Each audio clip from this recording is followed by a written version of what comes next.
8,500 महाराष्ट्रात भीती वाटते राहायला बीड आणि परभणीच्या घटनांमध्ये. मला असं वाटतं की महाराष्ट्र हा देशातल्या कुठल्याही राज्यापेक्षा सेफ राज्य आहे. खरं म्हणजे प्रत्येक घटनेचं इतकं राजकीयकरण हे शोभत नाही.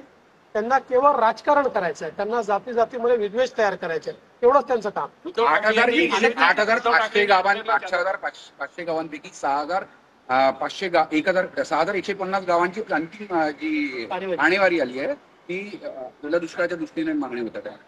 असं आहे की आपल्या इथे स्टँडिंग आदेश आहे, त्यामुळे जी काही त्या ठिकाणी आणेवारी आली असेल त्या अंतिम आणेवारीच्या आधारावर आपल्या स्टँडिंग आदेशाप्रमाणे पुढची कामं होती.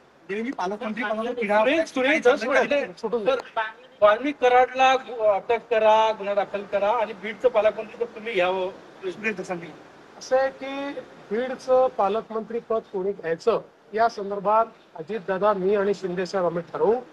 त्या संदर्भात ते कोणी घ्यावं, कोणाला द्यावं हे आम्ही ठरवू. पण बीड मध्ये कोणाचीही दादागिरी आम्ही चालू देणार नाही. उद्धव ठाकरे